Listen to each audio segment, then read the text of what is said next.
Is America on the verge of becoming a socialist country like Venezuela? Today we're going to take a look at this video and see what we could learn from countries like Venezuela and how we could hopefully avoid this in America. Welcome back to the Gospel Tommy. Venezuelans are dying in huge amounts. Venezuela was once the richest country in Latin America. It still has the world's biggest oil reserves. But 20 years ago, Venezuelans voted for socialism.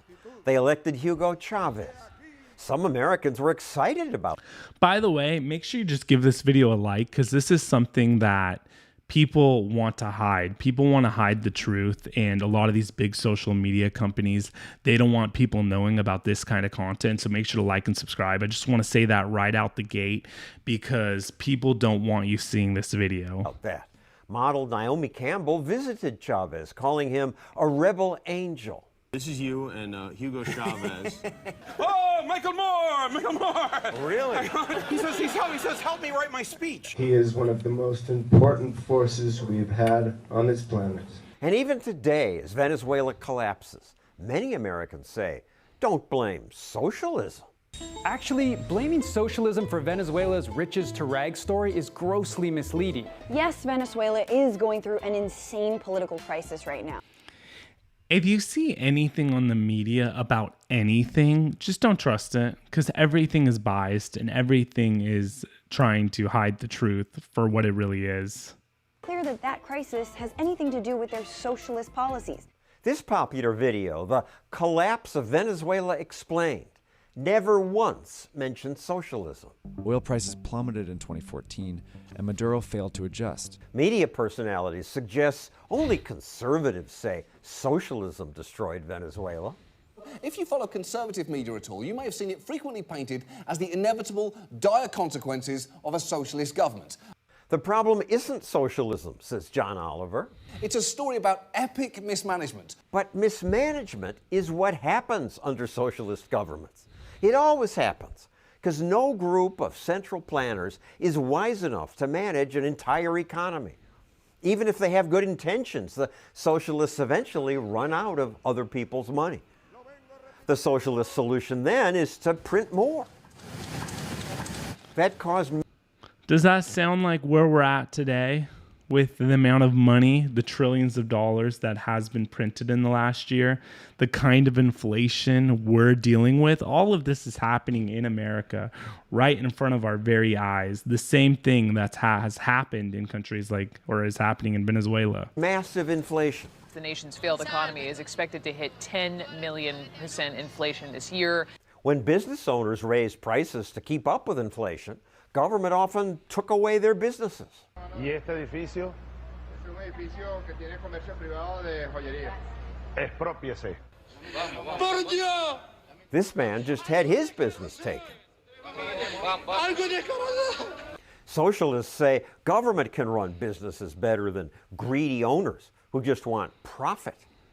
And even though that led to tyranny in Venezuela and China and Russia, Korea, Vietnam, Cambodia, Cuba. There are plenty of socialist countries that look nothing like Venezuela. When I talk about democratic socialism, I'm not looking at Venezuela. I'm not looking at Cuba. I'm looking at countries like Denmark and Sweden. Oh yes, those countries do have bigger welfare programs than America does. But they are not socialist. Boom. They make a point of saying that. Here's Denmark's prime minister. Denmark is far from a socialist planned economy. Denmark is a market economy. Not only that, lately they've reduced government control of their economy. They privatized the national phone system and the railroads, and they sold Copenhagen Airport to a private company. It's the same story in Sweden. We did have a period in the 1970s and 1980s when we had something that resembled socialism, a big government that taxed and spent heavily, and that's the period in Swedish history when our economy was going south. Wow. So the period in Sweden's economy, that when it was socialistic, that's when things were going south. Oh, like the last 4 years under Biden-Harris? You see any similarities here to any of this? So Sweden reduced government's role too. They even instituted school choice. The Scandinavian countries that progressives call socialist successes, not only are they not socialist, they're moving more toward capitalism. The silver lining in Venezuela's collapse is that most Venezuelans who escaped their country's socialism do understand what went wrong. In Florida, reporter Gloria Alvarez asked Venezuelan immigrants, "What do you think about socialism?" That doesn't work. So no se lo recomendaría a nadie. Well, it's never going to work. It's never going to work. You know, the only people who think socialism works, communism, all that, are the people who grew up in America with freedom of speech, all these different things that these countries don't have. Usually they're white and they're millennials or Gen Z or Gen X or whatever, and they have no clue because they've never been anywhere but America. So they don't actually know what any of these kind of ideologies bring on a country. Do you think that people, once they get out of Venezuela, do they understand that the problem is socialism? I think that a great percentage of them do. The problem is a socialist system that they tried to make work, but that has never worked and will never work. It will never work. As Ludwig von Mises wrote, the champions of socialism promised the Garden of Eden, but planned to transform the world into a gigantic post office. Every man a subordinate clerk. I wish progressives understood that. Since they don't, tragedies like Venezuela will happen again and again. And why? Why would our government want that? Well, because they want control. If they have a communist socialist government, the top has power, the top has money, and everyone else is poor. Everyone else is a working class. This is this tweet. It's not who votes that counts. It's who counts the votes. That from Joseph Stalin himself, okay? We actually see from our founding as a country, okay, back when we had the 13 colonies, all of that, okay, the Puritans tried common ownership, okay? Common ownership, okay, was a form of socialism, okay? And what ended up happening when they made it so that everyone would put their stuff in like a common storehouse, okay? They would all go out to work and put all their corn, all their food, everything in one common storehouse. They found that people eventually, some of the young men, they didn't want to go work in the fields. And all of that was supposed to be divided up equally by the powers that be in that colony, but it didn't work, okay? It didn't work at all. And actually, in Jamestown, 2/3 of the colony almost died because people weren't working and contributing, okay?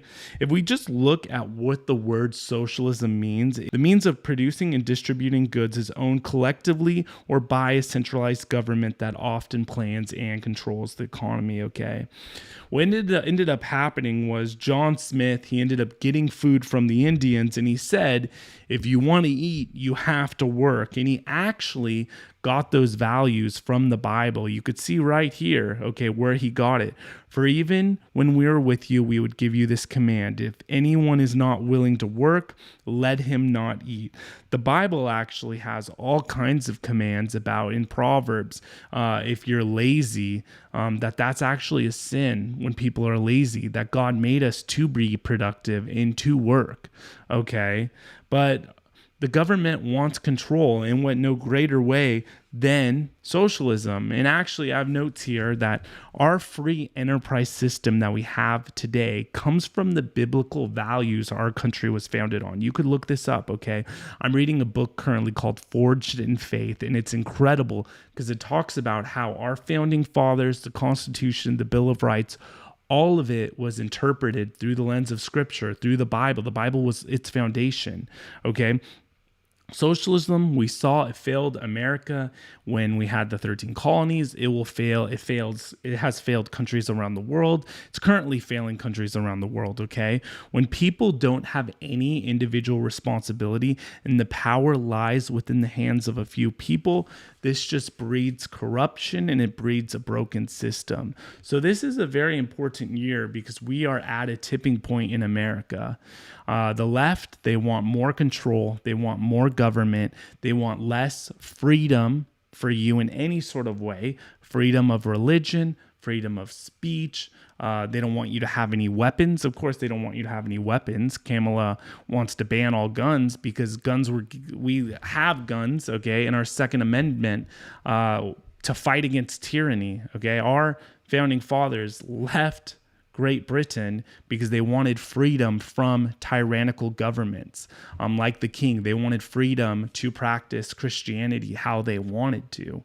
Okay, we have freedoms because of Christian values that God has made us all in his image. All of us are equal, no matter how rich or how poor we are. Those are Christian values, okay? And that's why the government is threatened by Christians, okay?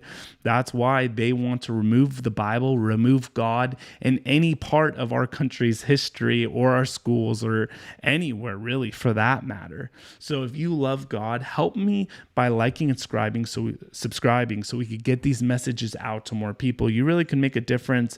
Have hope, as I always say at the end of this video, because God's on the throne, but we still need to expose these broken systems and the immorality we're seeing that's going on in our culture.